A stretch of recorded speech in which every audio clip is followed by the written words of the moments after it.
Muito bem. Muito boa tarde. Nós já estamos gravando o terceiro simpósio virtual de projetos de pesquisa em DAF, Linguística Contrastiva. Como eu disse anteriormente, esse é um evento que inicialmente teria o caráter de ser algo muito caseiro, muito intimista, porque nós reunimos normalmente os alunos da graduação e da pós-graduação em pequenos simpósios para apresentar aspectos ou fases das pesquisas dos alunos, com uma certa regularidade, até para incentivar que os alunos continuem pesquisando e não se sintam sozinhos, né? Porque o trabalho de pesquisa é muito solitário, às vezes. Então, a gente gosta de fazer com que as pessoas mostrem o que estão fazendo para elas não se sentirem tão sozinhas no meio da pesquisa e trocar ideias e fazer pequenas discussões a respeito desses tópicos. Então, nesses simpósios, às vezes, a pessoa apresenta um passo adiante que deu na sua pesquisa ou traz um texto para discussão que é muito relevante para o seu trabalho, né? E esse é um exemplo do que vai acontecer na apresentação da Ingrid. E eu começo apresentando as alunas e a professora Gisela, que organizou esse evento. Eu quero agradecer muito à professora doutora Gisela Secchini Favaro, que organizou esse evento, recebendo as inscrições e organizando o caderninho de resumos, que daqui a pouquinho eu mando no chat também para todos, né? E a primeira apresentação será da Camila Marcucci Schmidt, que é aluna de graduação, faz um trabalho de iniciação científica comigo, agora mais recentemente com uma bolsa do CNPq, e ela vai falar sobre interlíngua, transferência linguística e o contrastivismo. Então, a influência da língua materna português na aquisição do alemão como língua estrangeira, portanto, por aprendizes brasileiros. Em seguida, a professora Gisela vai apresentar o estágio atual da sua pesquisa sobre análise semântica e pragmática das formas verbais imperativas do português brasileiro e do alemão. Ela faz um estudo contrastivo, né? E, em seguida, a Ingrid Lopes Carvalho, que faz um trabalho de graduação individual comigo, que é apelidado no nosso departamento de TGI. É como se fosse uma monografia, é idêntico a uma monografia de final de curso, só que nós não temos esta categoria na nossa faculdade. Desculpem, eu preciso admitir uma pessoa e estou com dificuldade de achar o menuzinho aqui. Bom, enfim, o TGI é uma monografia que é escrita durante um ano, são 2 semestres, o aluno fica dispensado de fazer 12 créditos por semestre, então são 24 semestres no total, 24 créditos no total, e o aluno tem tempo, digamos assim, para desenvolver a sua pesquisa em nível de iniciação científica e escrever uma monografia que depois será defendida numa pequena banca de 3 professores. Eu, como professor, seria o presidente, mais 2 colegas que a gente convida, às vezes dentro do próprio departamento, da própria área, ou a gente convida professores externos para participar da defesa. Hoje vai falar sobre Mehrsprachigkeit, multilinguismo, o aprendizado de línguas terciárias, e a Ingrid vai trazer uma discussão muito prévia a respeito do binômio multilinguismo e plurilinguismo, e eu já antecipo aqui que a gente não quer se comprometer demais com essa diferenciação, porque realmente é um ponto sensível na discussão entre o que seria verdadeiramente multilinguismo e plurilinguismo. Então, eu começo pedindo a que a Camila projete a sua apresentação. Eu não sei se já é possível. Você já consegue, Camila? Eu não sei se eu habilitei a possibilidade. Eu acho que você tem que parar de Tá, eu vou parar apresentar. de compartilhar e aí eu vou lá no menu e vou permitir. Exato, agora você já pode, Camila. Sim, tá indo já. Tá todo mundo vendo? Está começando. Sim. Ótimo. Deixa eu só Pronto, arrumar já as vemos. telinhas. Ok, então. Bom, boa tarde. Eu sou a Camila, aluna de graduação em Letras Alemão da USP. O título da minha pesquisa é Interlíngua, Transferência Linguística e Contrastivismo, a interferência da língua materna na aquisição do alemão como língua estrangeira por aprendizes brasileiros. Essa apresentação faz parte de Foi composta a partir de algumas discussões da minha iniciação científica, que eu venho desenvolvendo com bolsa PIBIC, sobre a orientação do José. E só para falar bem brevemente, nessa iniciação científica eu procuro analisar a transferência do português para o alemão quanto à posição final do verbo nas sentenças alemãs, né, nas orações coordenadas. Bom, primeiro eu vou falar um pouquinho sobre as discussões sobre a influência da língua materna nas pesquisas em DAF. Depois eu vou esclarecer o que é o contrastivismo e a interlíngua, também a transferência linguística, como é que essas duas teorias tratam a interferência, né, o erro, depois alguns exemplos do meu corpus e algumas conclusões. Bom, as pesquisas, né, na área de aquisição de língua estrangeira, elas são relativamente recentes, mas desde o começo até os dias de hoje parece ter um certo consenso de que a língua materna ela desempenha um papel importante, né, nesse processo de aquisição, seja como comparação linguística ou cultural, na produção ou na recepção dessa língua estrangeira. Então, um caso bastante corriqueiro, né, no estudo de língua estrangeira, é o uso de dicionários bilíngues, por exemplo. Então, procurar o que é Hund em alemão e o que é Hund em português, a tradução. Bom, o contrastivismo, né, a teoria da análise contrastiva, leva esse papel da língua materna na aprendizado de língua estrangeira muito ao pé da letra, né? Então, qual que é o objetivo da análise contrastiva? A partir dessa análise, ou seja, é uma comparação, né, entre a língua materna e a língua alvo, a gente vê o que é igual e o que é diferente. E o que é igual, a gente pode dizer que não seria um problema para o aprendiz, ou seja, os professores poderiam tratar aquilo em sala de aula muito brevemente. E o que é diferente acarretaria um erro, né? Então, se a gente pensar nessa lógica, quanto mais diferente a estrutura da língua-alvo da língua materna, mais difícil é essa aquisição. Então, por exemplo, no meu caso, estou analisando a posição final do verbo nas orações subordinadas. Então, se a gente tomar, né, como ponto de partida essa análise contrastiva, a gente pode dizer que, por ela ser muito diferente da sintaxe do português, vai acarretar um erro. Então, a gente tem uma transferência positiva e uma transferência negativa. A positiva é quando as duas estruturas elas se equivalem, elas são iguais. Então, eu vou fazer essa transferência da minha língua materna para a língua-alvo e vai dar certo. Um exemplo muito comum é, por exemplo, nesses verbos latinos do alemão, que a gente fala, por exemplo, interpretar, interpretieren, né? Funciona. Então, uma transferência positiva. E a negativa seria, por exemplo, no meu caso, a posição do verbo. Então, você colocar, ao invés de colocar o verbo lá no final da oração subordinada, colocar ele como se fosse na ordem, né, na sintaxe do português. Bom, se a gente pegar a teoria da interlíngua, essa discussão fica um pouco mais complexa. Então, primeiro, o que é a interlíngua? É um sistema linguístico individual em constante mutação. Então, é uma língua intermediária entre a sua língua materna e a língua que você está aprendendo, a sua língua-alvo. Então, no nosso caso, uma língua intermediária entre o português e o alemão. E ela é individual porque a interlíngua corresponde à sua gramática da sua língua-alvo. Então, o que você entende por aquela língua e em constante mutação, porque a gente está sempre aprendendo, né? Então, cada contato com a língua com a língua-alvo influencia na sua interlíngua.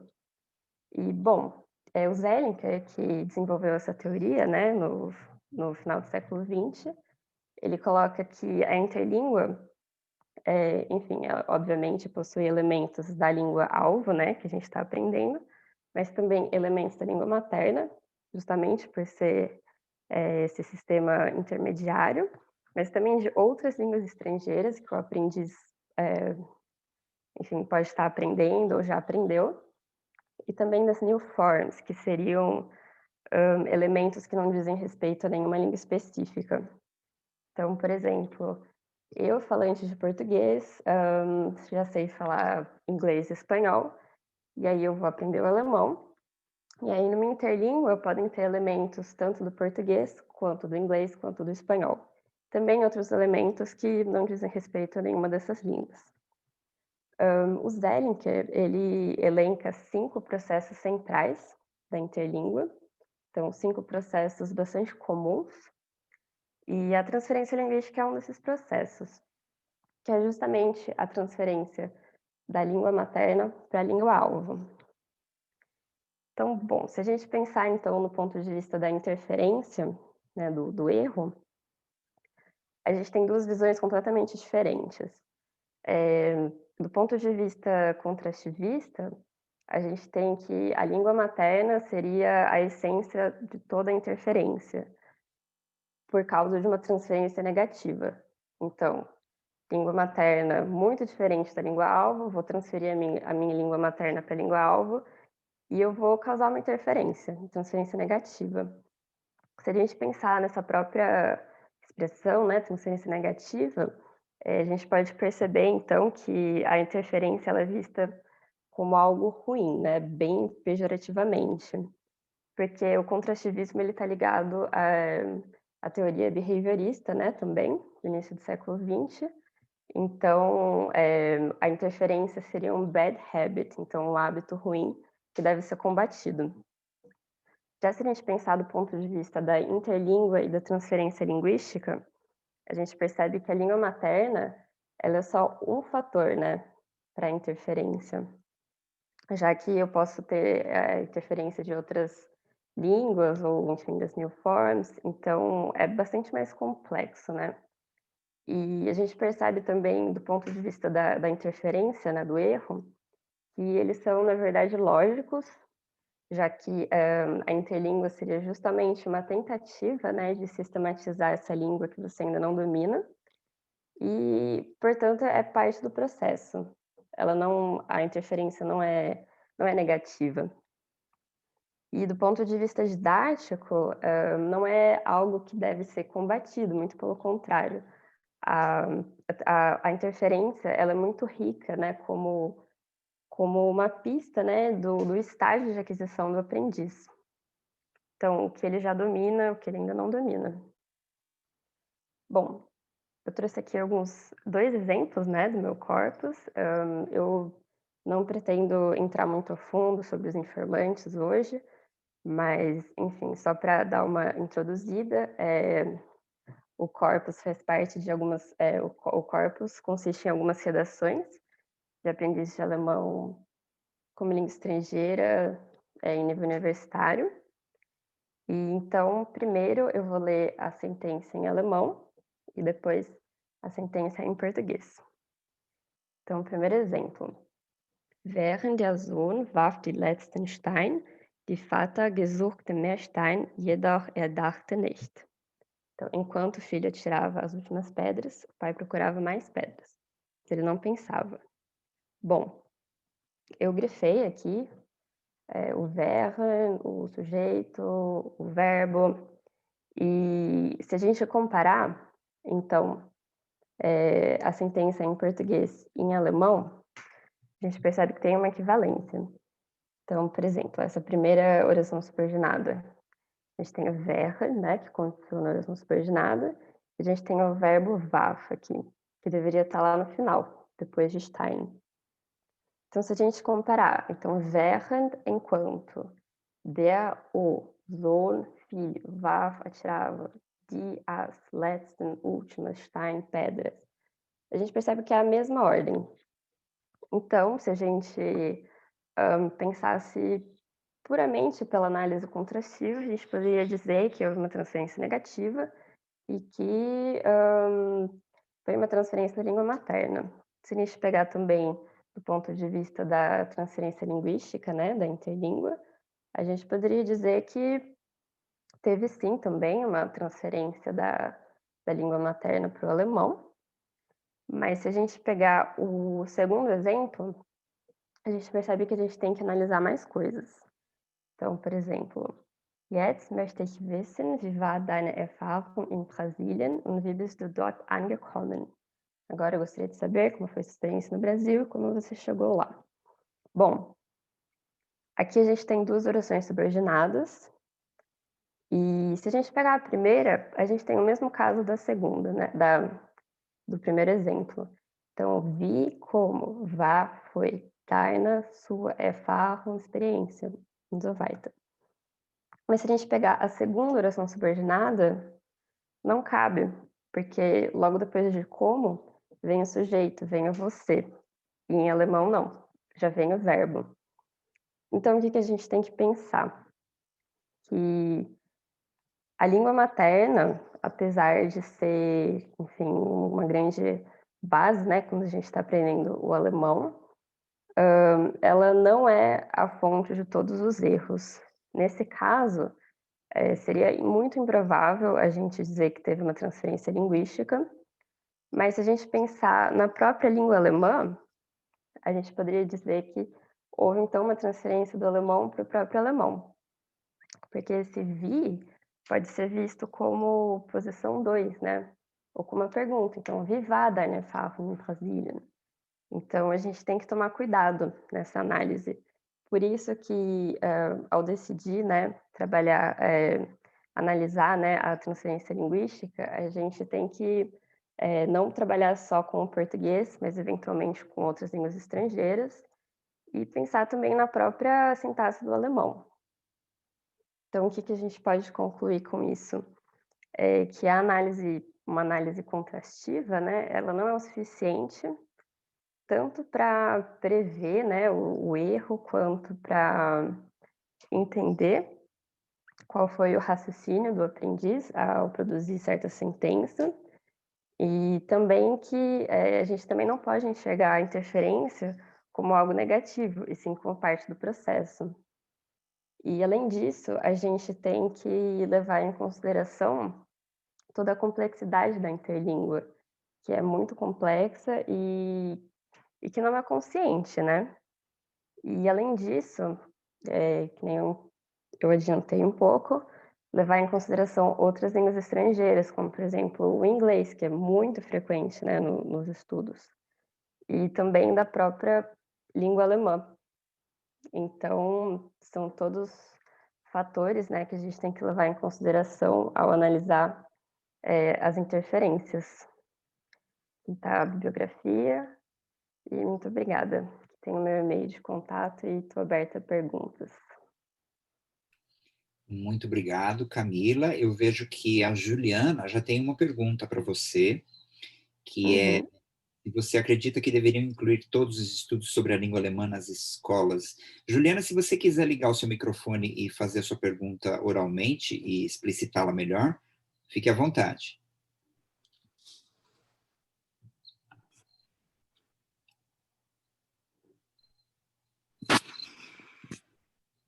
Bom, senão eu posso Pode falar, responder. Camila. Falar. De repente, a Juliana pode complementar depois a pergunta. Ok. Eu acho que não. Eu acho que, uma coisa que a gente discute, né, com o José na licenciatura é que, não se trata de estudar a língua alemã em si, mas também de estudar uma língua estrangeira, mas enfim, acho que não deveria ser obrigatório, mas Entendo, Camila. Eu não sei se eu também entendi direito a pergunta da Juliana. Não sei se a Juliana está perguntando se alemão deveria ser uma das línguas que deveriam ser incluídas no currículo do ensino básico. é, Eu acho que foi essa a pergunta, né, sim. Juliana? Eu pessoalmente colocaria libras, por exemplo, antes de alemão. É. Aqui em São Paulo, nós temos um projeto que se iniciou no interior de São Paulo, em Assis, que é o projeto Centros de Estudos de Línguas, associados às escolas públicas estaduais de São Paulo. E essas línguas suplementares, elas foram elas vêm sendo oferecidas em um núcleo de escolas, eu acho que em São Paulo, na cidade de São Paulo, são cerca de 20, chegam a ser 20 escolas estaduais que oferecem algumas línguas estrangeiras, claro, dependendo de cada uma das escolas, japonês, italiano, espanhol, alemão. Alemão está presente, acho que umas 14 ou 15 escolas, e infelizmente, esse projeto já existe há muitos anos, há mais de 10 anos, e até agora esses professores das escolas públicas, eles não são concursados como professores efetivos. Eles continuam participando, quer dizer, atuando como professores dos centros de estudos de língua pelo Estado, mas eles não são concursados, e, portanto, são professores que a gente apelida, muitas vezes, com contrato precário, porque não são efetivados. Isto tem a ver com questões ligadas à política linguística do país mesmo, né? Nós temos aí uma grande discussão ao longo dos últimos 20 anos sobre a importância de várias línguas estrangeiras presentes no ensino básico, mas até o momento não existe nenhuma, digamos assim, diretriz que defina a obrigatoriedade de se oferecer pelo menos uma segunda ou terceira língua estrangeira na escola. Inglês ainda permanece como a língua hegemônica, primeira língua estrangeira, e que não tem, digamos assim, a possibilidade de considerar uma outra língua estrangeira como uma língua efetiva da grade curricular do ensino básico, né? O David colocou uma pergunta. David, se você quiser ligar seu microfone e falar, por favor. Oi, tudo bem. Boa tarde para todo mundo, né? Meu nome é Davi, eu sou aluno do Bacharelado de Letras Alemão da UF. Estou achando muito interessante até agora, né? Eu sou aluno ainda do 4º período, não avancei, não fiz muitas disciplinas, né? Então, muito interessante a forma como ela abordou, né? Então, o que eu queria saber é se a Camila sabe, né? Se o material recente, né, didático, de língua alemã, se ele já incorpora, né, esses saberes sobre a interferência, sobre o desenvolvimento da intralíngua, né, e também se ela saberia dizer se isso também já é incorporado na formação didática dos professores de alemão. Oi, obrigada pela pergunta. Sim, de certa forma, sim, né, porque essas teorias todas, né, mais recentes, a do interlíngua também, a do crashing, elas são levadas em consideração, né, tanto para a formação de materiais didáticos quanto para a formação de professores. Então, por exemplo, aqui na USP, quando a gente vai fazer licenciatura em alemão, a gente tem contato com todas essas teorias, mas claramente é muito difícil enxergar, né, enfim, esses conceitos quando a gente pega o livro, né, e lê os exercícios, mas sim, eu acho que eles levam, sim, em consideração toda essa complexidade.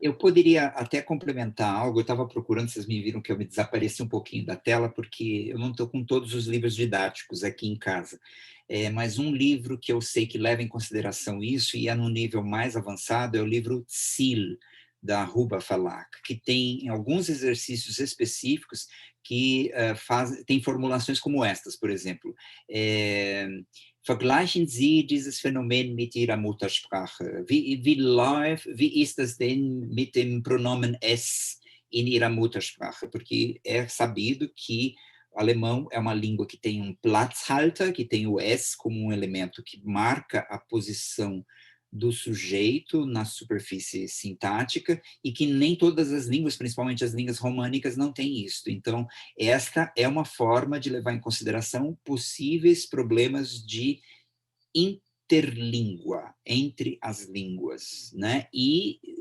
às vezes, gerados pelas questões da intralíngua, né? Que são erros que podem aparecer dentro no aprendizado da língua estrangeira em função de um fenômeno que é específico da língua estrangeira, né? Mas você tem razão, Davi, eu acho que nem todos os livros didáticos na atualidade estão levando em conta isso, mas é função do professor levar em conta esta questão, né? Porque isso é muito importante, né? Deixa ver se ninguém tem mais perguntas para a Camila, eu agradeço a quem lançou perguntas para a Camila, e eu vou agora pedir para a professora Gisela que projete a sua apresentação, e eu vou pedir para a Gisela, por favor, se apresentar qual é a sua unidade de origem, qual é a sua faculdade de origem, e o que você está falando conosco aqui. Tá, já. Então, eu primeiro vou fazer a apresentação e depois eu compartilho, senão vocês não me veem, ficam só me ouvindo. Acho que fica ruim. Bom, eu gostaria de agradecer a oportunidade de estar aqui com todos vocês, pelos inscritos, né, pelos e-mails que vocês enviaram. Foi um prazer elaborar esse evento junto com o professor José, junto com a Ingrid e com a Camila. É muito gratificante estar aqui, né, discutindo com vocês uma coisa que eu acho muito interessante, que é essa questão do ensino mesmo de língua e o alemão, que é uma língua que eu tenho, né, um carinho muito especial. O alemão é a minha língua de formação, de licenciatura e bacharelado. Eu sou aqui da Unesp de Araraquara, então eu fiz graduação aqui. Aí a minha língua foi o alemão. No mestrado e no doutorado, eu estudei linguística histórica, que também é a minha outra, né, a minha outra área que eu tenho um carinho muito grande. Então, eu tenho esse viés também, um percurso já trilhado nos estudos da linguística histórica, estudei cantigas medievais, analisando processos morfofonológicos. E no meu primeiro estágio de pós-doutorado, que foi aqui na Unesp, surgiu um interesse de reavivar essa paixão, esse carinho que eu tenho pela língua alemã. Eu sempre quis estudar mais a fundo fenômenos linguísticos que foram, né, ficando ao longo do caminho em função do tempo, né, que a gente não consegue fazer tudo junto. E foi muito gratificante, porque eu consegui desenvolver um primeiro estudo na área da morfologia. E agora, esse ano, eu comecei com o professor José na USP esse estudo, mais voltado para um perfil semântico pragmático sobre as formas imperativas entre o alemão e o português, né, que eu vou apresentar para vocês hoje. Então, é um prazer muito grande, como eu disse, estar aqui. Me sinto honrada e privilegiada por poder discutir linguística alemã, né, com pessoas, né, especiais e que têm interesse. Vamos lá, vou compartilhar minha tela. Vocês estão bem? A minha tela, o meu está no PowerPoint, eu vou aumentar. Sim? Então, vamos lá, né? O título do meu projeto, tá? Eu preferi manter o título do projeto para apresentação. Então, a análise semântica e pragmática das formas verbais imperativas do português, brasileiro e alemão, um estudo contrastivo. Ele cortou aqui por conta da outra imagem, depois eu arrumo. Então, eu vou começar apresentando um pouquinho, né, os objetivos da minha pesquisa, qual é o interesse, né, em estudar principalmente o imperativo, né? Esse interesse ele começou, na verdade, lá no meu doutorado, quando eu fazia estudos na área de linguística histórica entre o português brasileiro e o português arcaico, enquanto o estudo do modo, né? Será que imperativo é um modo verbal ou não? Há toda uma discussão na literatura linguística para o português brasileiro, e na época, em 2012, eu estudei, então, essa relação com o português arcaico, medieval, para entender esse comportamento. E depois, em 2018, quando eu fiz o primeiro estágio de pós-doutorado, eu fui tentar encaixar nesse desafio de estudar um modo imperativo entre o alemão e o português. E meu primeiro estudo que eu fiz foi em relação à constituição da morfologia, né? Pensando na questão morfológica, como que isso acontece no português, como isso acontece no alemão. E eu achei que ficou faltando um pouquinho, né? Porque a língua ela é complexa, ela é dividida em vários níveis, esses níveis estão sempre interligados, né? Eles nunca estão separados. E daí a origem, então, desse projeto que eu estou começando, né? Fazendo esse ano. Então, o objetivo é aprofundar e fazer uma análise dessa intenção comunicativa em contextos injuntivos das formas verbais imperativas do português brasileiro e da língua alemã, através de uma reflexão contrastiva, então buscando comparar e caracterizar o uso dessa forma imperativa, das suas possíveis variantes em português e alemão, e o intuito é traçar similaridades e diferenças no uso desses modos verbais, então, aí, em ambas as línguas, né? Então, a ideia é tentar traçar esse perfil. Aí, nós temos, né, um questionamento, nós postulamos um questionamento para pesquisa, então, o intuito é verificar se as estruturas gramaticais, né, o uso dessas formas imperativas, elas são correspondentes entre o português, né, e a língua alemã para expressar ordem, desejo, pedido, e em caso de estruturas diferentes, quais são, né, focando essa questão do ensino, porque quando a gente aprende verbo, né, a gente está na escola ou em escola de idiomas, né, a gente tem, muitos devem ter experiência com inglês ou espanhol, a gente aprende um monte de tabela, a conjugar verbo dentro de tabela, e muitas vezes aquela estrutura fixa que muitos professores acabam, né, você tem que decorar, você tem que falar assim, a estrutura é essa. E a gente sabe que na língua e uso não é isso que acontece, né? Então, o intuito é traçar essas similaridades, essas diferenças das estruturas, a fim de mostrar, né, para o aprendiz, trazer para o aprendiz como que de fato funciona as duas línguas, para que a gente tenha um melhor aproveitamento do estudo da língua estrangeira, no caso o alemão, principalmente em relação à aquisição, né, dos verbos, né? Como a gente aprende essa questão dos verbos, dos fenômenos verbais em si. Então, a partir dessas questões, né? Então, a gente tem buscado encontrar essas formas, né? Para atingir o objetivo da pesquisa. E, como eu já disse, então, a gente pretende trazer contribuições acerca do funcionamento do sistema verbal, em especial do imperativo, a fim de auxiliar no aprendizado dos estudantes brasileiros que buscam adquirir o alemão como língua estrangeira. E a esse respeito, a professora, né, Meirelles, ela vai reforçar que um aprendiz autônomo e consciente de uma língua estrangeira, ele é capaz de utilizar adequadamente todos os canais à sua disposição para se comunicar, né, sem aquela questão da decoreba, porque tem o ditado, quem decora esquece, e também tornar essa aquisição da língua estrangeira algo natural para o aluno, para o aprendiz, né, não ficar embasado em tabelas, em coisas hipotéticas, né, que estão ali muitas vezes nos manuais, os livros didáticos, e quando a gente sai da sala de aula, entra em contato com essa língua em uso, a gente apresenta alguma dificuldade na hora da comunicação. Bom, como corpus para minha pesquisa, né, nós estamos utilizando, né, tirinhas coletadas a partir de 2 jornais, um jornal brasileiro e um jornal alemão, e o intuito, então, de trabalhar com gêneros textuais, em especial as tiras, é que elas aproximam mais o estudo da língua com o seu uso no dia a dia, porque as tiras, se a gente pensar, ou mesmo as histórias em quadrinhos, então aqui, nesse estágio da pesquisa, eu estou analisando as tiras, mas nós já conversamos, eu já tive uma reunião com o professor, e o intuito agora é expandir isso para as histórias em quadrinhos, para as HQs, né? Aumentar, ampliar um pouco esse corpus. Então, ele vai trazer esse contato mais, né, com o uso real, fazendo essa interação sociocomunicativa, né, pensando aí que a gente tem um gênero discursivo.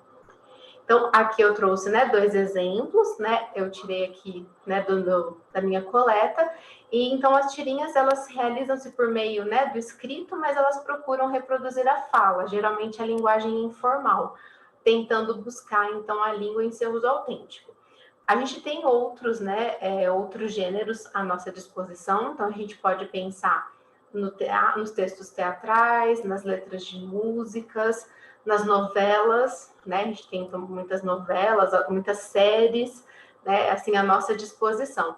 Mas, em princípio, nós optamos, então, pelas tiras, como a Camila, né, vou retomar uma informação da apresentação da Camila, que foi muito importante. Quando a gente faz uma análise contrastiva, a gente precisa manter um ambiente em comum. Em que sentido? Eu preciso ter o mesmo corpus para análise, o mesmo contexto, né, daquele fenômeno para análise.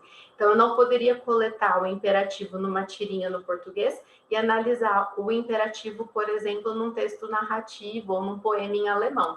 Isso já não daria certo. Eu preciso manter um ambiente em comum, eu preciso ter um contexto em comum em que esse fenômeno ocorra nas duas línguas, para criar essa ideia de contrastividade, né? Então, por isso que as tirinhas também acabaram, né, favorecendo nesse sentido, porque a gente tem exatamente a mesma tira publicada, né, no mesmo dia, em jornais diferentes, nas línguas diferentes, mas elas favorecem esse contexto comum para analisar o fenômeno.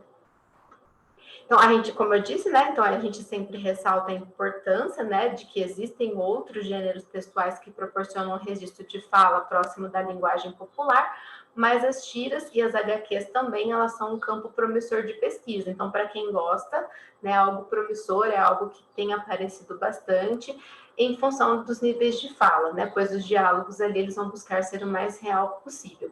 E no caso dessas tirinhas em análise, elas estão sendo coletadas de jornal. O jornal é um meio de comunicação muito popular. Hoje isso facilita muito, né, com os jornais online. Então a gente tem a versão impressa, mas também os jornais online favorecem muito a leitura por parte, né, das pessoas, da população como um todo. Então a gente tem aí um meio de comunicação em massa.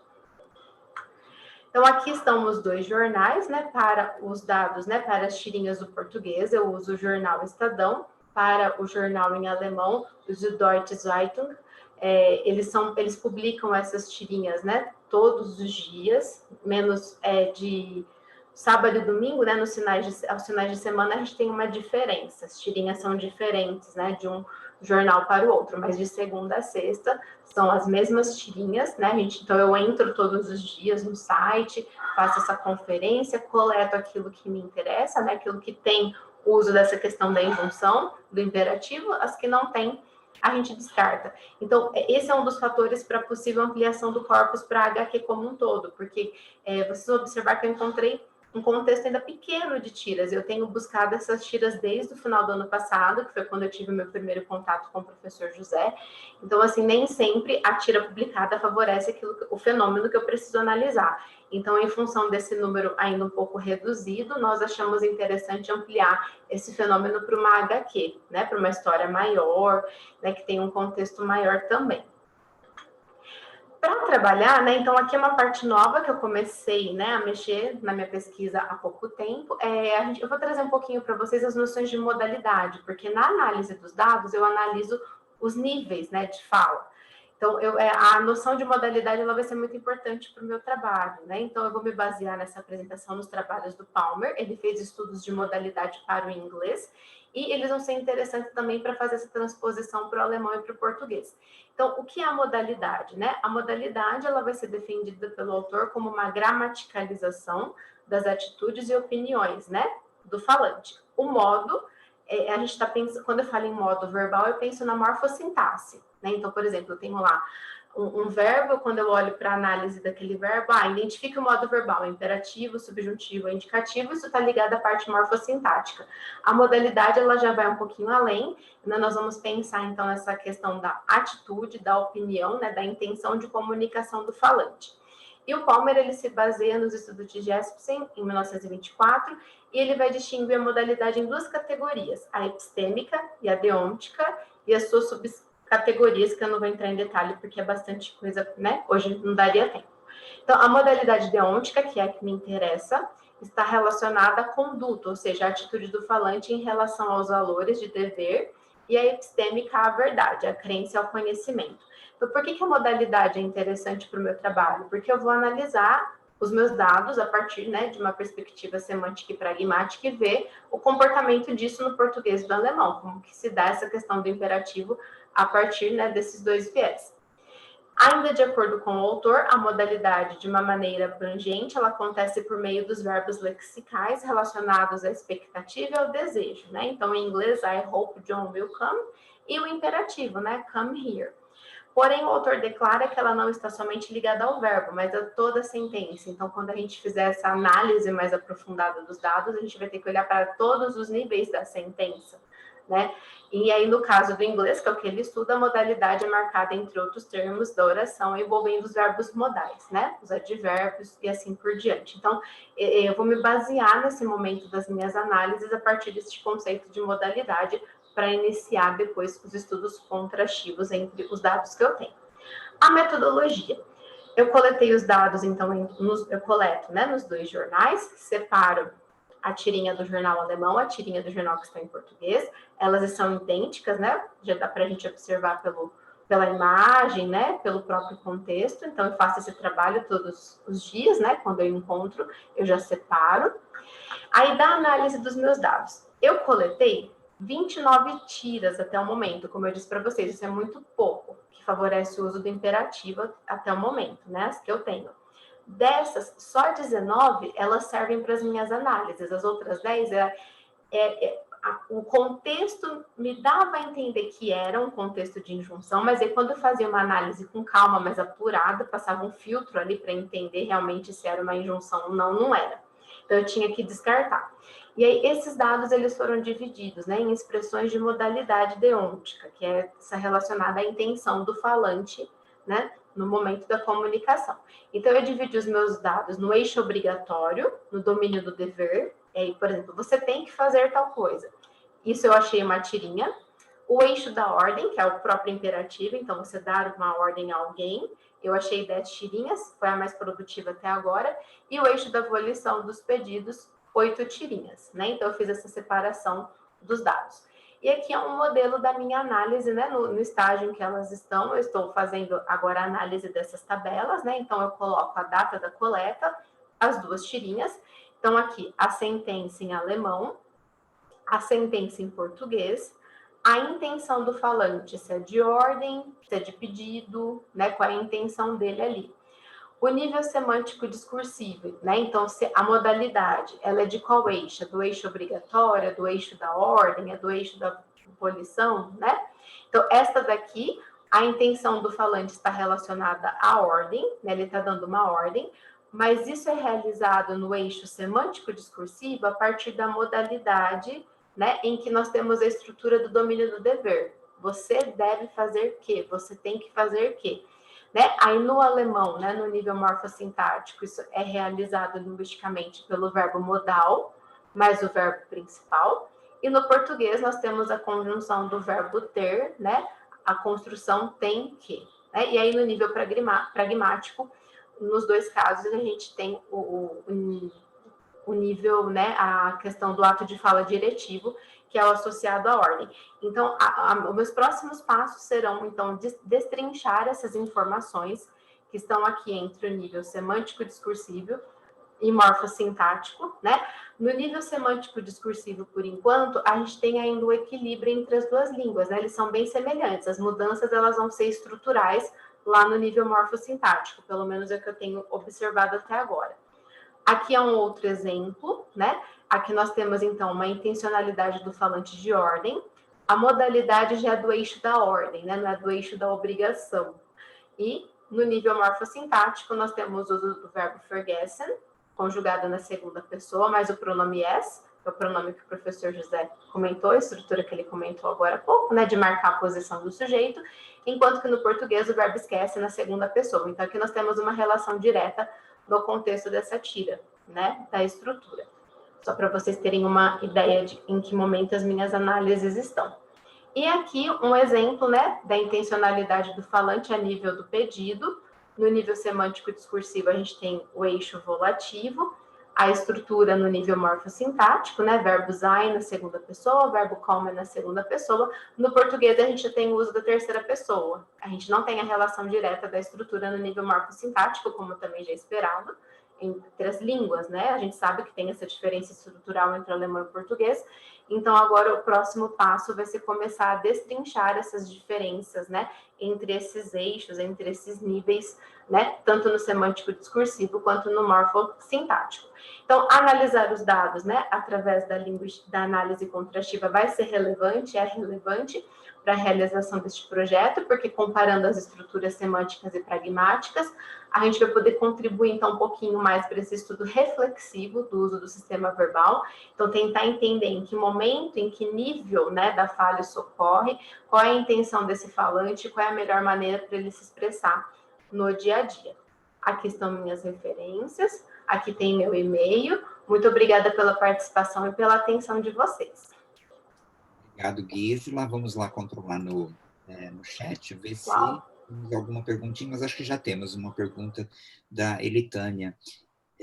Ela diz assim, ela pergunta assim, Gisela, o que te levou a pesquisar a língua alemã? No início você falou sobre a sua pesquisa em língua portuguesa, mas a curiosidade agora é por que alemão? Na verdade, minha trajetória, eu falo que ela é um pouco assim, né? Bem confusinha, porque eu gosto muito de história, eu sou apaixonada por história, por historiografia, então eu fui fazer letras, né, mas com muito, assim, com muito amor sempre na disciplina de história, né? E aí eu comecei a estudar historiografia, e quando eu fazia a disciplina de língua alemã aqui na Unesp, assim, eu tive língua enquanto idioma. Eu senti um pouco de falta das disciplinas de estudar a historiografia da língua, de entender o funcionamento da língua como um todo.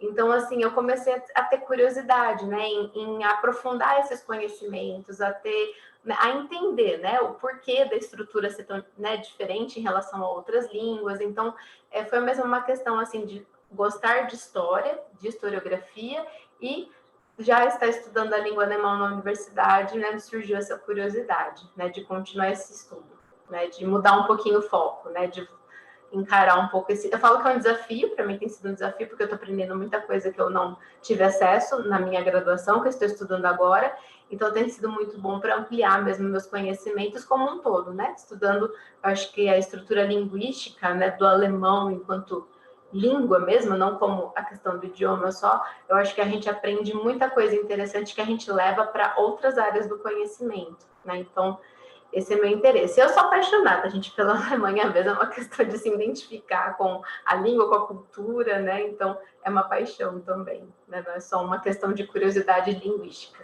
confesso. Ótimo, Gisela. Nós temos uma trajetória parecida, porque eu também sou pesquisador da língua portuguesa e na área de história da língua também. Então, eu tenho essa curiosidade. No meu mestrado, eu estudei a questão da análise da conversação, da forma como brasileiros e alemães organizam os tópicos conversacionais. E eu parti de uma hipótese de que nós, brasileiros, temos uma organização conversacional mais difusa do que os alemães, porque assim que eu comecei a aprender alemão, me disseram, não mude de assunto, esgote o assunto primeiro e depois passe para outro. E aí eu quis estudar isso, principalmente porque eu tinha acabado de voltar da Alemanha fazendo um estágio de professor em escola de ensino básico, e eu morava numa república, e eu percebia que mesmo no café da tarde, na república, as pessoas eram muito, na perspectiva brasileira, muito travadas no sentido de não vamos mudar de assunto, vamos esgotar o assunto. Aí eu falei, não, eu vou fazer isso de um objeto de pesquisa, eu vou analisar. Aí eu comparei no material que você também já deve ter estudado lá do IDS, de Mannheim, Deutsche Sprache, os arquivos das conversações da década de 70 com os arquivos do projeto NURC, que é aquele estudo etnometodológico da língua portuguesa no Brasil. E aí eu fui estudar, falei assim, será que nós somos tão desorganizados assim para falar de brasileiros? E a riqueza do resultado da pesquisa foi que realmente a gente é difuso na hora de conversar, mas a gente fecha todos os assuntos. Verdade. Espalha os assuntos no meio da conversação, mas a gente fecha todos os tópicos. Verdade. É uma questão cultural começar um tópico discursivo e esgotá-lo e iniciar outro. Para os alemães. Para nós, brasileiros, existe uma coisa de entrelaçamento. E aí eu fiz essa pequena preleção para te comentar o seguinte, Gisela. Você já percebeu alguma coisa que é tipicamente cultural nas tirinhas? Por exemplo, na hora de você observar as traduções do alemão para o português, ou... quer dizer, normalmente você está vendo isso, né? Quer dizer, uma tirinha que às vezes é internacional, que é do inglês, mas que foi... Sim, eu tenho que olhar, eu olho sempre a versão do inglês. Exato. Você percebe alguma tonalidade cultural nas construções injuntivas? Na construção, o que me chama um pouco a atenção é mais essa questão do uso dos pronomes, por enquanto, né? Eu percebo muito, porque a gente tem essa questão de não ter a segunda pessoa marcada, né? O tu, o vós, a gente usa mais. No alemão, a gente tem os pronomes bem marcadinhos. E aí a gente vê, às vezes, que nem é uma criança conversando, né, com um cachorrinho lá, com o Snoopy, e aí ele vai usar o du, que é o próximo. Mas aí quando a tirinha chega no português, aí a gente já está no pronome você, né? Já põe em terceira pessoa. Então me chama a atenção essa questão da estrutura ainda morfossintática da língua. Mas de cultura eles são bem fiéis ao inglês, eles traduzem bem ao pé da letra. Uhum. Ele mostra. Legal. O Davi colocou uma outra pergunta. Nas tirinhas que você mostrou para nós, predomina o uso da segunda pessoa. Ele pergunta se você chegou a pesquisar como essas diferenças operam durante o uso do Z. Ainda não, Davi. Boa pergunta. Gostei da sua colocação. Não, a gente realmente, nessas que eu trouxe dos exemplos e nas outras que eu tenho aqui no arquivo, é um uso, assim, gritante de segunda pessoa no alemão. Não tem, assim, eu não achei nenhuma que tenha marcação do imperativo no Sie, no uso formal ainda. Porque como é um contexto infantil, né, como é criança, a turma do Snoopy, então eles são todos informais na fala, né, assim, são próximos, né, uma relação de proximidade. Eu não achei nenhuma com o Sie, eu achei com o via, incluindo nós, a ordem para a primeira pessoa do plural. Né, e eles mantêm a estrutura verbal tranquila, né, do Uma das coisas que eu alemão. coloquei para a Gisela, Davi, nas discussões que a gente fez, é que pode ser que os alemães, em contexto de maior formalidade, evitem as construções com imperativo e saiam pela tangente com outras estruturas Sim, linguísticas injuntivas que não parecem a modalidade deôntica, sim. né? Então, em vez de falar assim, gehen Sie bitte hier durch diese... Não, vielleicht könnten Sie... Então, entra o point, uma estrutura paralela que indica a injunção, mas não tem valor deôntico, naturalmente. Sim. Muito bem. Eu vou aproveitar a pergunta que o Davi tinha feito anteriormente para a Camila, e eu achei aqui muito rapidamente uns exemplos daquilo que ele tinha comentado sobre o trabalho da Camila, sobre como os livros didáticos trabalham com as questões da contrastividade entre as línguas. É o tópico do nosso simpósio, falar sobre contrastividade, e aí achei nesse livro, que é o B2, Band 1, do livro Ziel, um exercício como este, que o tópico principal são os verbos reflexivos, é um exercício de foco na gramática, e aí ele pede para traduzir.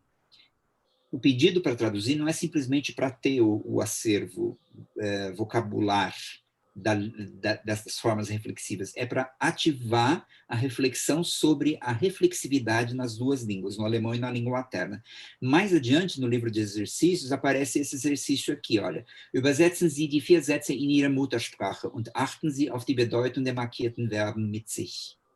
E aqui ele já vai induzir o aprendiz a pensar nas questões da interlíngua. O que é que pode surgir de dificuldade de compreensão de estruturas reflexivas? Porque tem verbos em alemão que são reflexivos e não são reflexivos em português, e vice-versa. Então, os autores perceberam que talvez para as línguas românicas fosse legal pensar nesse tipo de coisa. E mais adiante tem este exercício que também fala sobre... é um outro foco, não é mais os reflexivos, se não me engano, e que lá no exercício B, na parte B, fala das kann man am Schluss einer Präsentation fragen, übersetzen Sie die Frage in Ihrer Muttersprache. Welche der Wendungen und Ausdrücke gefallen Ihnen am besten? Que tem a ver também com a recepção das estruturas na língua materna, que é um pouco do que a Gisela estava falando agora. Quais são os tipos de escolhas linguísticas que se faz na língua-alvo, que talvez na língua fonte não seria o caso, né? Bem, vou me comportar, vou voltar para o foco do nosso simpósio e manter a ordem de fala, e vou chamar a Ingrid a apresentar o seu trabalho sobre Mehrsprachigkeit. Ela vai trabalhar com um texto que foi organizado por vários autores, mas ela vai se dedicar a um artigo específico que está publicado nesse livro. Eu vou parar de compartilhar para que a Ingrid possa fazer o compartilhamento e a apresentação, como você quiser, Ingrid. A palavra está com você agora. Oi, gente, eu vou copiar um pouco a Gisela e não compartilhar de cara e falar com vocês.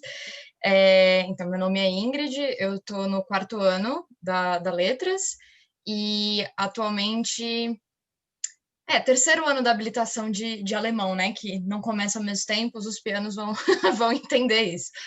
Mas eu estou desenvolvendo, sob orientação do professor José, um TGI, né, que, como ele disse antes, segue os mesmos parâmetros de uma IC ou de uma monografia de final de curso. Então, assim, obviamente é uma pesquisa tão séria quanto, só não, digamos assim, só não está afiliada a CAPES, PIBIC, CNPq, etc. Quem sabe no futuro. E eu estudo a interferência linguística de aprendizes brasileiros, né, em contexto universitário, aprendendo alemão, mas que aprenderam inglês antes, né? Então, eu estudo o aprendizado da segunda língua estrangeira e como que a primeira interfere, transfere, influencia de alguma maneira. Hoje, diferente das minhas colegas, eu não vou falar do meu trabalho especificamente, não vou trazer dados ou achados, porque os questionários, a coleta de dados ainda está em processo, e apesar da ansiedade de mostrar coisas muito legais que têm aparecido, são ainda achados muito recentes, eu ainda preciso analisar e como, né, é um simpósio, não seria justo ainda divulgar alguns dados se a pesquisa ainda está correndo. Então, nos próximos simpósios isso vai ficar mais claro.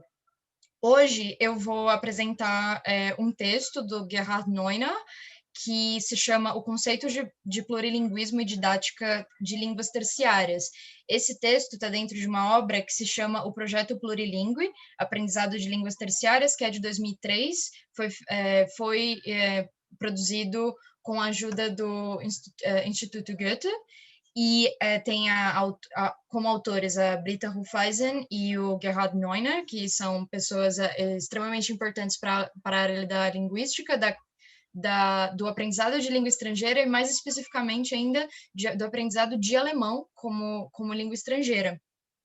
E esse projeto se dedica especialmente à aquisição do alemão depois do inglês. Então, fica aí o porquê da minha escolha de apresentar esse texto hoje, porque lendo ele e estudando ele, eu consegui formular muitos questionamentos para a minha pesquisa, né? E entender como que esse contexto plurilingue funciona no aprendiz e no aprendizado de línguas. E agora eu vou apresentar.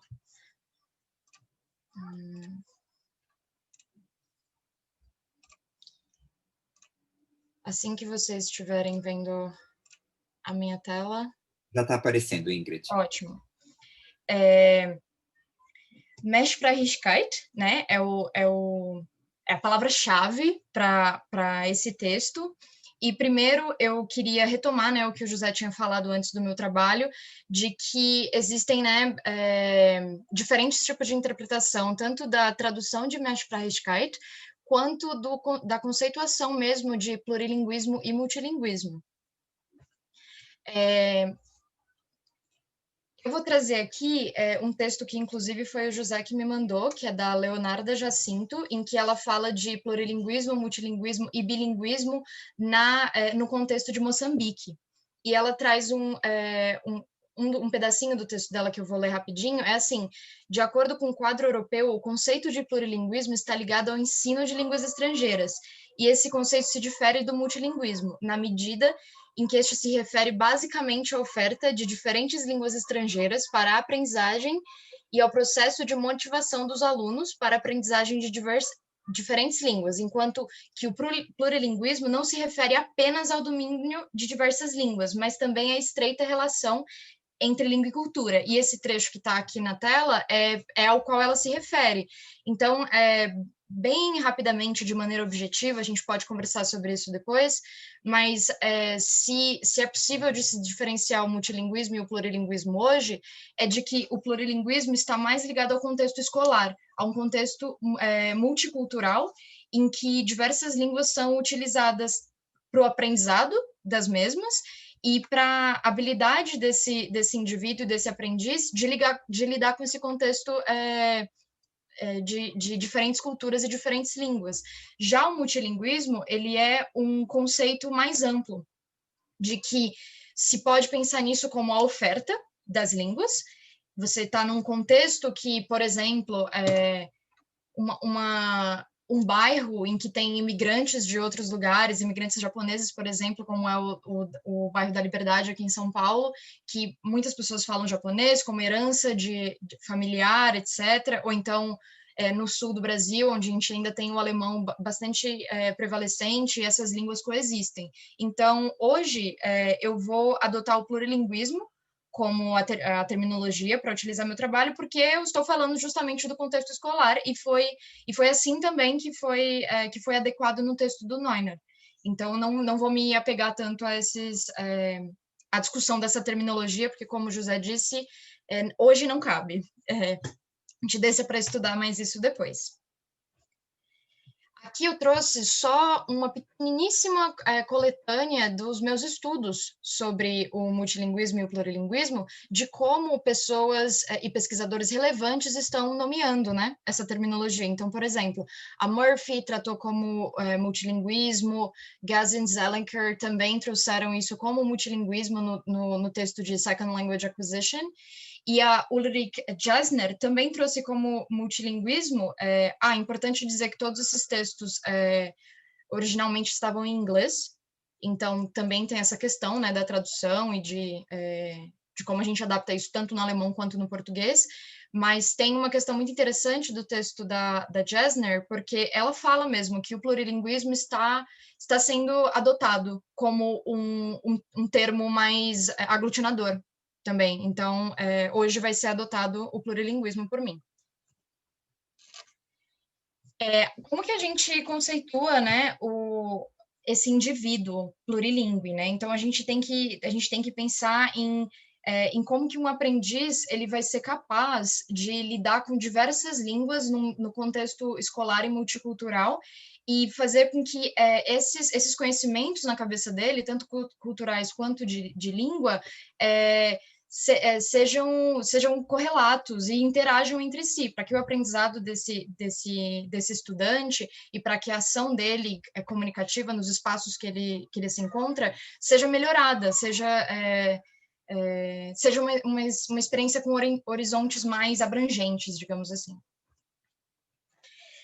O Neuner apresenta a didática plurilingüe, né, do que seria isso nesse contexto de ensino e aprendizagem. E aí ele fala que a gente tem que pensar bastante no conhecimento prévio desses aprendizes, né, tanto o linguístico quanto o cultural, né, e qual que é o papel desse conhecimento no aprendizado das línguas subsequentes que vão vir pela frente. As necessidades linguísticas, que são quais ideias os aprendizes têm sobre as oportunidades que eles vão usar essas línguas, né? E o contexto e o seu conhecimento plurilingüe em si. A experiência do aprendizado, que mais do que a experiência de línguas, ela como que foi a caminhada desse aprendiz com línguas anteriores, né? O que ele entende por isso, o quão consciente ele é do seu próprio aprendizado. E os perfis linguísticos, porque existem diversas línguas, existem diversos aprendizes. Será que a gente usa a mesma régua, digamos assim, para dar aula de todas essas línguas? E será que todos os estudantes têm a mesma régua também para olhar para todas as mesmas medidas, os mesmos objetivos nesse aprendizado?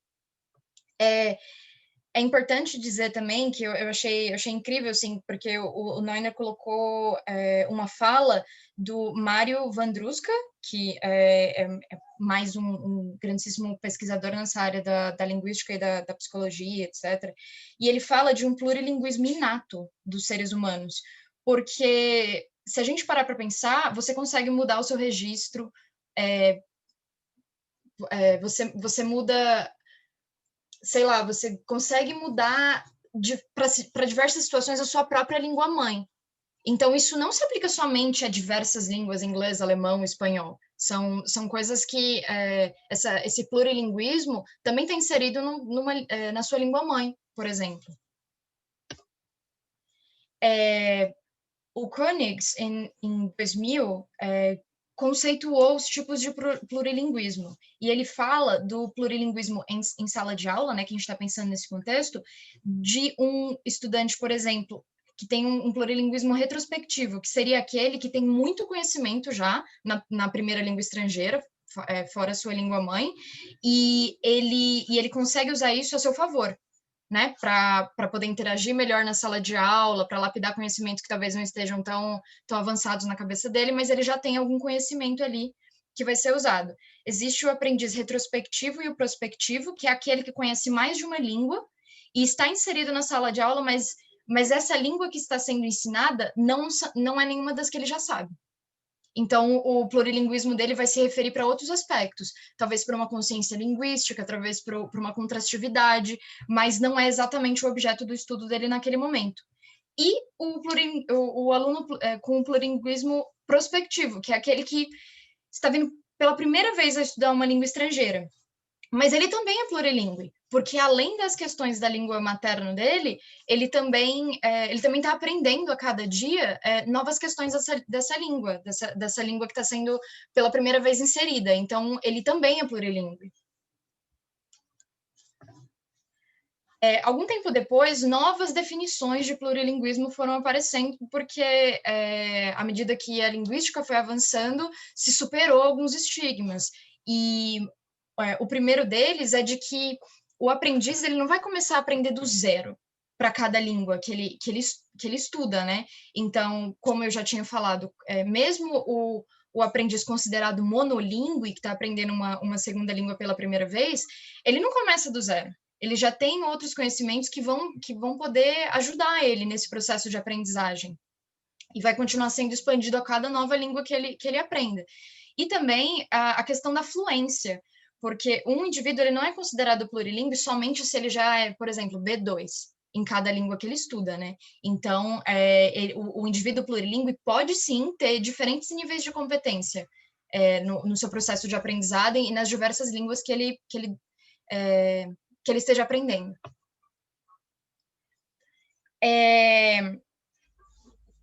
Ao longo do tempo, né, e aí eu vou agradecer pela Camila ter trazido isso, no behaviorismo, todas essas questões dos hábitos ruins, foi sim instaurado assim a política do monolinguismo, né, na sala de aula, da negação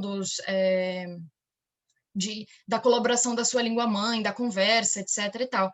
E aí se estabeleceu, né, essa política do monolinguismo, porém, a psicologia, né, a colaboração da linguística com a psicologia mostrou para a gente que o aprendizado ele não se dá de maneira isolada, né? Mas, na verdade, ele é aprimorado quando ele é relacionado a coisas que a gente já tem previamente. Então quando a gente aprende uma palavra no alemão que você já conhece, por exemplo, em inglês, esse seu aprendizado fica ancorado. Isso faz com que o acesso a esse conhecimento seja facilitado, seja mais fixado, digamos assim. E a nossa memória, né, reforçando mais ainda isso, ela não possui compartimentos assim impermeáveis, no sentido de que tem a caixinha do alemão, tem a caixinha do inglês, tem a caixinha da língua mãe. Essas coisas elas são correlatas entre si. Então a didática do plurilinguismo é usar isso a nosso favor.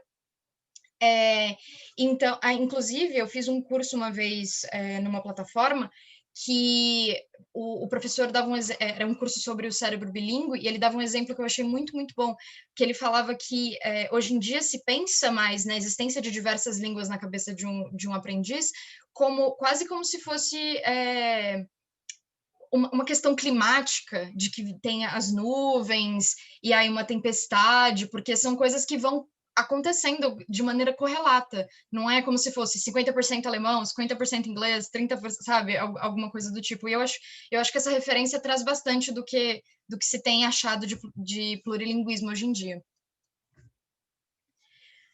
Pensando nisso, quais seriam, então, os objetivos da língua estrangeira, né, do ensino da língua estrangeira?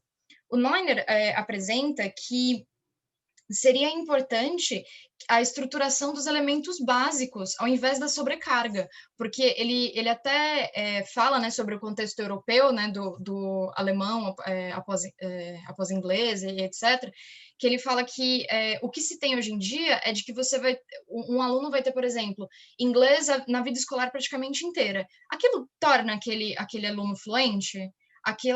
Essas novas estruturas o tempo inteiro sendo apresentadas não tornam esse aluno fluente na maioria das vezes, porque chega um momento que ele estagna de alguma maneira. Então, talvez, se a estruturação dos elementos básicos para desenvolver a autonomia desse aprendiz fossem mais investidas, talvez isso fosse surtisse mais efeito, né? E aí o desenvolvimento da consciência linguística também, da consciência do sistema linguístico, do que são as coisas, para que servem as coisas, mais do que como a Gisela disse, quem decora esquece, né? É uma coisa que some da nossa cabeça. E o aprender ao aprender, que na minha opinião particular, acho que é uma das coisas mais importantes que eu tiro dessa questão do aprendizado de língua estrangeira, porque se o aprendiz ele é sujeito do seu próprio aprendizado, ele entende o que funciona para ele ou o que não funciona para ele. Então, assim, quem já estudou os perfis dos diferentes aprendizes sabe o quão isso surte efeito no aprendizado. Assim, será que é importante copiar 10 palavras todos os dias, né? Alguma coisa do tipo. Então, assim, isso é um trabalho conjunto do professor e do aprendiz, né? De essa questão do aprender e aprender, aliás, ensinar a aprender, né? Digamos assim. Agora, muito rapidamente, sobre o papel da língua-mãe no aprendizado de línguas estrangeiras, o Neuner diz que a língua-mãe ela não deve ficar restrita dentro da cabeça do aprendiz, assim, ser ignorada, né? Como eu falei da questão da política monolíngue do tempo inteiro, mas sim ser usada deliberadamente e ativamente. E um exemplo muito bom é você comparar a língua...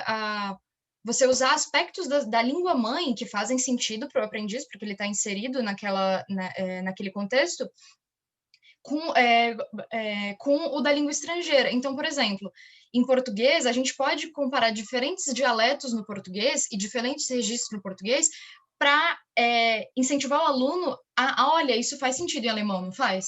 Porque acho que a gente sempre, às vezes, como professores, se depara em situações de que o aluno fica, mas eu não entendo por que usa sie ou du. Então, se a gente der exemplos da própria língua-mãe desse aprendiz, talvez aquilo faça mais sentido, né? A gente faz essa ponte, essa conexão. E o papel da segunda língua no aprendizado da terceira, né? O Neuner fala, e isso é uma coisa que eu levo bastante em consideração na minha pesquisa mesmo, é de que novas dimensões do aprendizado desse sujeito, elas se abrem quando ele aprende a segunda língua estrangeira dele. Algumas coisas já não são surpresa, ele parte de alguns princípios.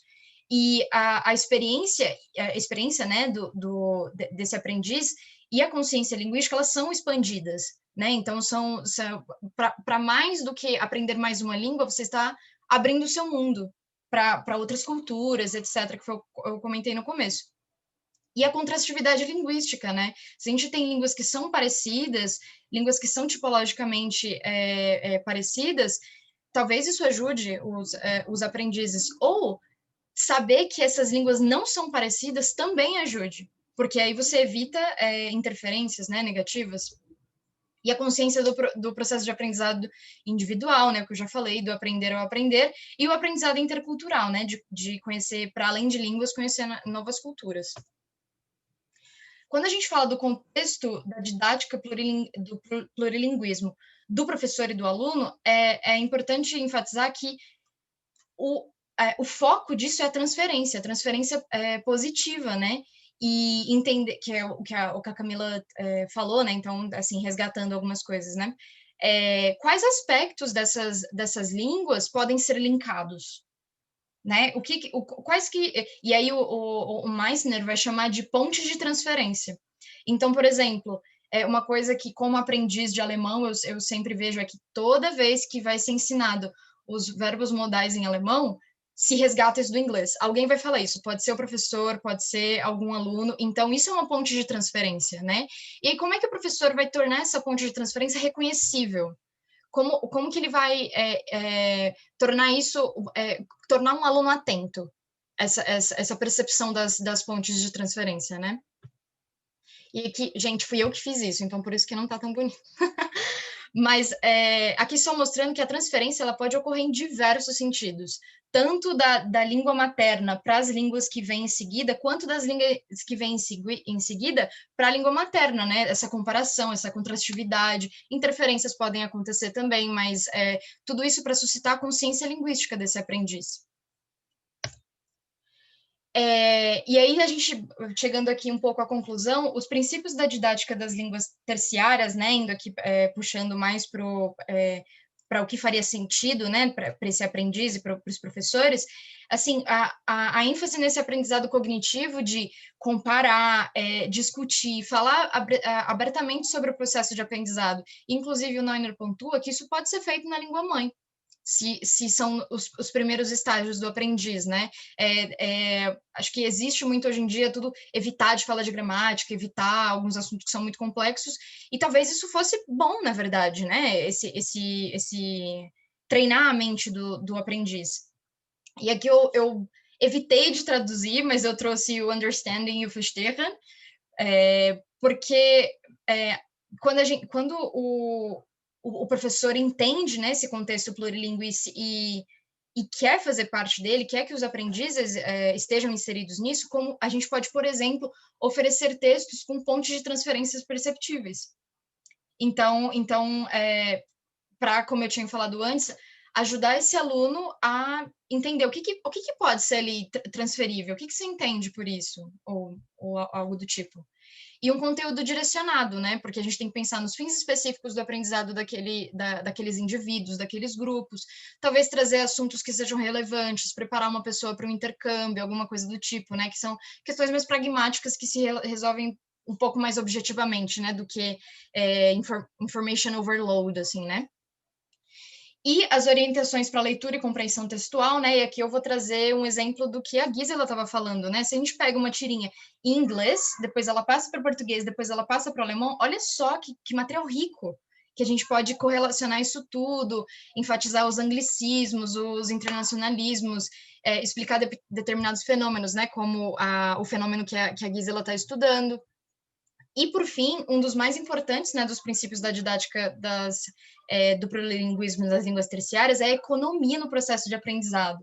Porque, usando agora a minha pesquisa, a gente percebe que o inglês e o alemão, eles têm um vocabulário um pouco correlato. Então, olha a economia no processo de aprendizado que você tem ali. Você consegue relacionar aquelas questões. Se os seus alunos já têm conhecimento de inglês, aquilo vai ficar mais objetivo, mais prático, mais fixado. Então, talvez o entendimento mais rápido e mais objetivo dessas questões. Por fim, eu trago algumas conclusões e alguns seriam talvez os problemas da enfatização do aprendizado plurilingüe. O Neuner aponta que insistir no aprendizado plurilingüe pode trazer um pouco do mito dos alunos ideais, né? Aqueles alunos que vão estar sempre dispostos a fazer coisas, a relacionar, a discutir o que é um verbo, o que é um sujeito, a estrutura da língua e tal, e que a gente sabe que nem sempre é o que acontece na sala de aula. A gente também precisa discutir quais são as motivações desses alunos, né? Será que faz sentido esse contexto plurilingüe que você precisa tanto de um aluno muitíssimo engajado para trazer todos esses conhecimentos para dentro de sala de aula, todo esse esforço? E também pode ser que esse tipo de ensino, pelo menos por hora, né, que é o que a gente tem ainda, como o estudo de línguas terciárias ainda não é tão expandido, talvez sejam situações muito individualizadas, né? Porque a gente vai ter que entender quais são as línguas anteriores daqueles alunos, quais são as experiências de vida que eles têm, e talvez seja um pouco difícil, né? De ter um grupo, por exemplo. Então foi isso, gente. Foi esse texto que eu trouxe. Eu fico feliz de, se precisar, compartilhar o texto, e estou aberta a perguntas, e obrigada. Tudo bem, Ingrid, muito obrigado. Deixa eu dar uma olhada no chat, ver se alguém fez alguma pergunta. Eu acho que tem uma pergunta aqui da Beca. Ingrid, então, ao seu ver, o ensinar e aprender deveria ser mais focado na formação de professores ou professoras de língua estrangeira no Brasil? Bom, se eu tiver entendido a pergunta, eu acho que, sim, o foco de formação dos professores de língua estrangeira é crucial, né? Porque se a gente tem um professor que fez bem feito uma licenciatura, tem um conhecimento suficiente da língua estrangeira, ele vai estar apto a lidar com diferentes situações, né, na sala de aula. Mas aí eu também já faço um comentário sobre a minha pesquisa. Vai ser um professor extremamente qualificado, né, para fazer. Imagina quantas línguas você precisa saber, que tipo de conhecimento de linguística você precisa ter, né? Então, sim, eu acho que é uma questão importante um professor a formação do professor de língua estrangeira.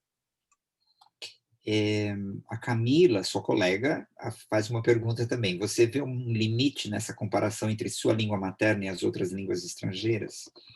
Posso explicar um pouquinho minha pergunta? Claro, por favor. Ok.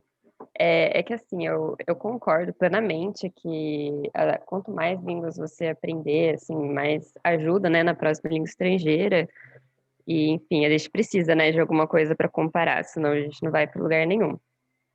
Mas a minha pergunta é no sentido de aprendizes que, não sei explicar, que não desapegam, assim, por exemplo, estão aprendendo o alemão e não desapegam do inglês, e eu não sei, parece que tem não sei, é mais uma pergunta mesmo, de o quanto você fazer essas comparações pode, Pode como posso gerar dizer? problemas de interferência, você quer dizer? Exato, uma certa comodidade Uhum. exagerada. Obrigada Porque. pela pergunta, Camila. Você quer terminar? Pode ficar à vontade. Não, eu só queria dar um exemplo, por exemplo, Uhum. que agora é mais com o português mesmo, mas eu lembro que eu fiz curso de alemão com um cara e ele, ainda em nível B1, usava sempre a estrutura do gerúndio do português. E aí, por quê? Porque provavelmente ele estava pensando muito no português na hora de falar em alemão. Então é mais nesse sentido. Eu vou falar, assim, não tem muito a ver com o texto de hoje, né, mas tem a ver com a bibliografia que eu venho estudando para a minha pesquisa, de que existem fatores, né, que determinam a maior ou menor transferência ou interferência. E um deles o famoso nervosismo, né, óbvio, né, o quão confortável tá aquele aluno para expor as opiniões, perguntas, alguma coisa do tipo em alemão, né, que é esse o exemplo que você me deu, mas eu acho que tem limite, sim, porque se a gente parar para pensar no nível de fluência dos alunos, que é um dos determinantes para a interferência linguística, isso tende a ser menos ao longo do tempo, de você chegar em algum determinado ponto, B1, B2, que você vai abandonar esse step, né, que você fica de ajuda ali, de pegar toda hora, e você vai deslanchar na língua. Só que eu diria também que tem uma questão da psicotipologia, né, na verdade, né, como que esse aluno se sente enquanto aprendiz, estando inserido naquela nova linguagem, que talvez tenha aquela interpretação de que é muito difícil, ou de que eu não consigo me expressar nessa língua direito, então eu vou usar esses recursos. Então, eu acho que isso pode ficar fossilizado, né? Dependendo de qual é o nível, qual é a intenção, são vários fatores. A gente estudou, né, no começo do ano com o José. Essa questão da fossilização, ela pode acontecer e se ela não for corrigida de uma maneira a descobrir por que isso está acontecendo, isso vai perdurar por um bom tempo, né? Não sei se eu consegui responder a sua pergunta, mas... Na verdade, a Camila te fez uma provocação que é legítima, que é de a gente tomar cuidado também para não condicionar os alunos a sempre estarem comparando com alguma, né, com alguma outra língua. E a questão da fossilização, toda vez que eu apresento esse termo nos cursos de graduação e da pós, eu digo que há uma grande discussão se realmente existe esse fenômeno de fossilização. O que, na verdade, existe é um processo de aquisição no qual esse comportamento de fossilização é comum, de a gente repetir uma interferência, um erro, mesmo sabendo que a regra diz que é outra, mas o meu monitor não atua suficientemente rápido para que eu possa corrigir, né? E então, na literatura, há uma grande discussão se existe mesmo algo como fossilização, se o termo também não é muito pesado, né? Porque se é fóssil, não muda, e é possível, né? Na interlíngua, nos pressupostos básicos lá do Selinker, no texto 2, a ideia de que o aprendiz ele vai se aproximando cada vez mais da língua estrangeira se ele fizer progressos, é óbvio, né? E ele vai abandonando essas interferências. Esse é o desejo, né? Então, quer dizer, a interlíngua ela vai se tornando mais complexa a partir de um determinado momento. Ela se torna o Deutsch-Giesisch do aluno, ou o Porto-Deutsch, e, aos poucos, o que se objetiva é que o aluno se aproxime cada vez mais do Deutsch, e ele abandone a própria língua alemã que ele criou para ele, que só ele entende, só ele consegue explicar, e ele se surpreende quando recebe a redação do professor e fala assim, mas por que isso está errado? Está errado porque eu criei uma gramática da língua alemã que é minha, é a minha gramática da língua alemã.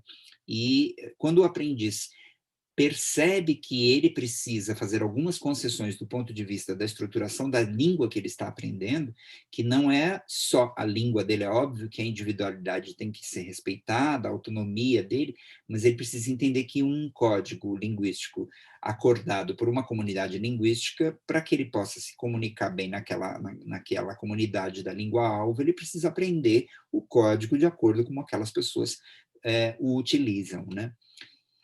Muito bem, eu não sei se alguém tem mais alguma pergunta, eu queria só compartilhar com vocês uma imagem que eu captei agora há pouco. Deixa eu ver se você já vem, só um instantinho, eu não sei se eu projetei a imagem correta, eu acho que está aqui, é no meu PowerPoint. Vocês, por favor, podem me dizer se estão vendo a tela cheia do PowerPoint ou não, né? Então, eu vou interromper e começar de novo, que é um Mas problema. tava grandinha, acho que dá para ver. Mas eu vou compartilhar ela na tela cheia, que fica melhor.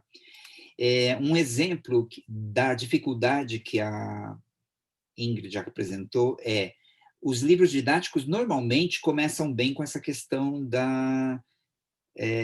do multilinguismo e do plurilinguismo. Um exemplo disso é o próprio livro Studio D, que hoje tem a versão Studio 21, que na sua lição primeira do A1 tem uma seção chamada Stadt auf Deutsch, em que são apresentadas palavras internacionais. Então está lá no Inhaltsverzeichnis, internationale Wörter auf Deutsch verstehen, jemanden begrüßen und sich andere vorstellen. Então, tem este exemplo na descrição, né, do livro didático, e aí vem essa primeira página, que infelizmente está numa resolução ruim, porque na página da editora é aquele livro digital que a gente passeia de um lado para o outro, então não tem resolução boa justamente para evitar questões de direitos autorais. Mas aí vocês podem ver que tem palavras internacionais, como computer, euro, espresso, opa, cafeteria, Musik, Schule, que são palavras, digamos assim, internacionais, o que favoreceria a ideia de que não se deve pensar que alemão é uma língua exclusiva, encerrada, hermética, que não tem vocabulário de outras línguas, ou que não tem palavras de outras Lehnwörter, né? Tem, e isso afetaria o aprendiz logo no início do curso, para que ele evitar que ele crie um filtro afetivo em relação ao alemão como língua estrangeira. Infelizmente, isso não avança como preocupação de livros didáticos ao longo das séries dos livros didáticos. E aí eu concordo com a Ingrid que muitas vezes é o professor que tem que estar muito bem informado e saber qual é a comunidade linguística com a qual ele trabalha, para que ele possa promover essa reflexão plurilingüe, né, durante as suas aulas, e aproveitar do conhecimento de uma outra língua estrangeira que já foi aprendida para a aquisição ou aprendizagem da nova língua, porque aí também entra uma outra discussão, o que é aquisição, o que é aprendizagem, né? O Krashon já tinha jogado essa questão, e que até hoje não está muito bem sedimentada, consolidada, porque, na verdade, a gente transita nesses mundos como aprendizes de língua estrangeira. Há momentos em que a gente acha que a gente já está proficiente a ponto de dizer que a gente já adquiriu a língua, mas em determinados domínios a gente não se sente tão à vontade, né? Bom, eu vou fazer o seguinte, eu montei esse PowerPoint com esses exemplos e eu vou compartilhá-lo com as indicações de bibliografia que a professora Roberta pediu. E eu chamei esse PowerPoint de discussões, e lá tem esses exemplos que eu mostrei, e algumas referências, e as referências que a Ingrid, a Camila e a Gisela puseram nas suas apresentações. E com isso eu queria perguntar se mais alguém tem alguma pergunta, senão a gente pode encerrar por aqui. As pessoas que mandaram suas perguntas e que participaram têm direito a um certificado de participação que a gente vai preparar. A gente só pediria para que quem realmente precise, que por favor nos escrevam confirmando que precise, para a gente evitar de ficar montando muitos certificados. Eu não consegui ainda descobrir uma forma muito rápida de fazer formulário de me ajudem mais rápido com isso, né? Mas eu agradeço, então, a presença de todos e vou parar de gravar a partir desse momento. E se alguém tiver algum